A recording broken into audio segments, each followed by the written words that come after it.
ധാർമ്മികത ഉയർത്തിപ്പിടിച്ച് രാഹുൽ മാങ്കൂട്ടത്തിൽ MLA സ്ഥാനം രാജിവെക്കണമെന്ന് LDF. MLA സ്ഥാനത്തിന്റെ മഹത്വം രാഹുൽ കാത്തുസൂക്ഷിക്കണമെന്ന് കൺവീനർ TP രാമകൃഷ്ണൻ ആവശ്യപ്പെട്ടു. CPM ആരെയും സംരക്ഷിക്കുന്ന നിലപാട് സ്വീകരിച്ചിട്ടില്ല. ഉപതെരഞ്ഞെടുപ്പിനെ LDF ഭയക്കുന്നില്ലെന്നും TP രാമകൃഷ്ണൻ പറഞ്ഞു. രാഹുലിനെ സസ്പെൻഡ് ചെയ്ത കോൺഗ്രസ് തീരുമാനം ഒത്തുതീർപ്പാണെന്ന് മന്ത്രി MP രാജേഷ് ആരോപിച്ചു. ബോധപൂർവ്വം ഉണ്ടാക്കി തീർക്കല്ലോ.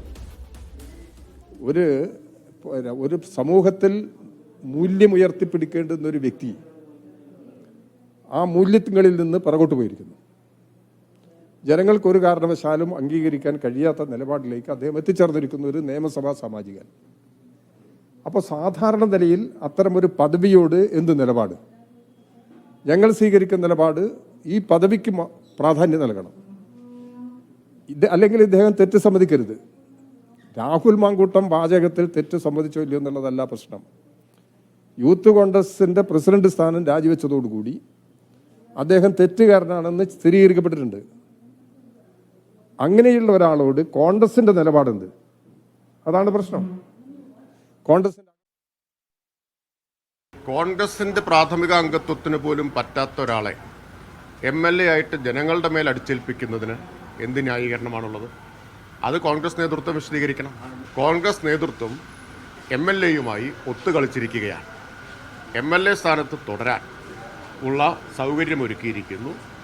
പേരിനൊരു പാർട്ടി നടപടി എടുത്തിരിക്കുകയാണ്.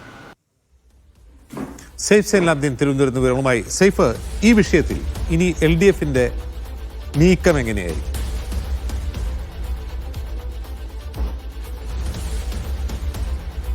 LDF രാജിവെക്കണം എന്ന് പരസ്യമായി പറയുന്നുണ്ടെങ്കിൽ LDFന്റെ ഉള്ളിലുള്ള ആഗ്രഹം അതൊന്നും അല്ല ജിംസ്. രാജിവെച്ചാൽ അതോടുകൂടി ഈ പ്രശ്നം അവസാനിക്കുമെന്ന ഉത്തമമായ ബോധ്യം LDFന്റെ എല്ലാ നേതാക്കന്മാർക്കും ഉണ്ട്. അതുകൊണ്ടാണ് ആദ്യഘട്ടത്തിൽ ഇക്കാര്യത്തിലൊക്കെ അവരുടെ പാർട്ടി തീരുമാനമെടുക്കട്ടെ എന്ന നിലപാട് CPMന്റെ സംസ്ഥാന സെക്രട്ടറി സ്വീകരിച്ചത്. നിയമസഭാ സമ്മേളനം തുടങ്ങാൻ പോവുകയാണ്. അടുത്ത മാസം കഴിയുമ്പോൾ നിയമസഭാ സമ്മേളനം ഉണ്ട്. മാത്രമല്ല, രാജിവെച്ച് കഴിഞ്ഞാൽ കോൺഗ്രസിന്റെ ഇമേജ് വർദ്ധിക്കും. ഇതുമായി ബന്ധപ്പെട്ട വിഷയങ്ങൾ CPMനെ പ്രതിക്കൂട്ടിൽ നിർത്തിക്കൊണ്ട്, നേരത്തെയുള്ള മുകേഷിന്റെയും മറ്റും കാര്യം പറഞ്ഞുകൊണ്ട് പ്രതിക്കൂട്ടിൽ നിർത്തിക്കൊണ്ട് കോൺഗ്രസിന്റെ ഇമേജ് വർദ്ധിപ്പിക്കാൻ വേണ്ടിയുള്ള ഇടപെടലുകൾ അവർ നടത്തുകയും ചെയ്യും. അതുകൊണ്ട് ഏത് തരത്തിലെ രാഷ്ട്രീയം നോക്കിയാലും ഇടതുമുന്നണിക്ക് അവരുടെ നേതാക്കന്മാരോട് സംസാരിക്കുമ്പോൾ നമുക്കറിയാൻ കഴിയുന്നത് ഇപ്പോഴത്തെ ആ തീരുമാനം, അത് പരസ്യമായി അവർ പുറത്ത് രാജിയൊക്കെ ആവശ്യപ്പെടുന്നുണ്ടെങ്കിലും അവരുടെ ഉള്ളിൽ അതല്ല, അവരുടെ മനസ്സിലിരിപ്പ് അതല്ല. ഇനി നിയമസഭാ സമ്മേളനത്തിലേക്ക് രാഹുൽ മാങ്കൂട്ടത്തിൽ വന്ന് കയറുകയാണെന്നുണ്ടെങ്കിൽ അവിടെ നിർത്തിപ്പൊരിക്കുക എന്നുള്ള തീരുമാനം കൂടി അവർ എടുത്തിട്ടുണ്ട്. അതിന് വിവിധ സാധനങ്ങൾ അവർ തയ്യാറാക്കി തന്നെ വെച്ചിരിക്കുകയാണ്. രാഹുൽ മാങ്കൂട്ടത്തിൽ വരുമോ ഇല്ലയോ എന്നുള്ളത് പിന്നീടത്തെ ആ കാര്യം. നിയമസഭയിലേക്ക് വരുമ്പോൾ ഈ വിഷയം ഉയർത്തുകയാണെന്നുണ്ടെങ്കിൽ അതുണ്ടാക്കാൻ പോകുന്ന ഒരു ചർച്ച, അതിനെക്കുറിച്ച് CPMന്റെയും ഇടതുമുന്നണിയുടെ നേതാക്കന്മാർക്കെല്ലാം കൃത്യമായ ബോധ്യമുണ്ട്. അതുകൊണ്ട് ഇപ്പോഴത്തെ ഈ സസ്പെൻഷൻ എന്നുള്ളത് ഇടതുമുന്നണി ഉള്ളിൽ ആശ്വസിക്കുന്ന, അല്ലെങ്കിൽ അവർക്ക് വലിയ സന്തോഷം നൽകുന്ന കാര്യമാണ് എന്ന കാര്യത്തിൽ സംശയമില്ല. പ്രത്യക്ഷമായ സമരവുമൊക്കെ ആയിട്ട് ചിലപ്പോൾ DYFIയും SFIയും ഒക്കെ മുന്നോട്ട് വന്നേക്കാം. രാഹുൽ മാങ്കൂട്ടത്തിൽ പാലക്കാടേക്ക് എത്തുകയാണെന്നുണ്ടെങ്കിൽ DYFIയുടെ സമരം നമ്മൾ പ്രത്യക്ഷത്തിൽ കേൾക്കും. രാജിവെക്കണമെന്ന ആവശ്യം പരസ്യമായി ഉയർത്തുകയും ചെയ്യും. പക്ഷേ നേതാക്കന്മാർ ആഗ്രഹിക്കുന്നത് അതല്ല എന്നുള്ളത് വസ്തുത. കോൺഗ്രസിന് തീരുമാനമെടുത്താൽ അതിനെ ഉൾക്കൊള്ളുക എന്നതിനപ്പുറത്തേക്ക് അവരിപ്പോഴും വിചാരിക്കുന്നത് രാജിവെക്കരുത് എന്നുള്ളത് തന്നെയാണ്. അത് ഇങ്ങനെ നിർത്തിപ്പോകണം.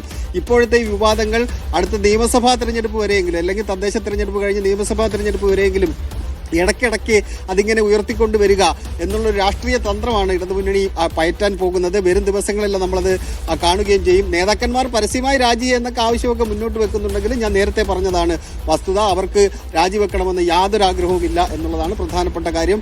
നിയമസഭയിലേക്കാണ് ഇത് കൊണ്ടുവരാൻ വേണ്ടി അവർ ആഗ്രഹിക്കുന്നത്. നിയമസഭയിൽ രാഹുൽ മാങ്കൂട്ടത്തിൽ വരികയാണെന്നുണ്ടെങ്കിൽ ഈ സമീപകാലത്തൊന്നും നിയമസഭ കാണാത്ത തരത്തിലുള്ള പ്രക്ഷോഭ പരിപാടികളിലേക്ക് ഭരണപക്ഷം തന്നെ കടക്കുന്നത് നമുക്ക് കാണാൻ കഴിയുകയും ചെയ്യും.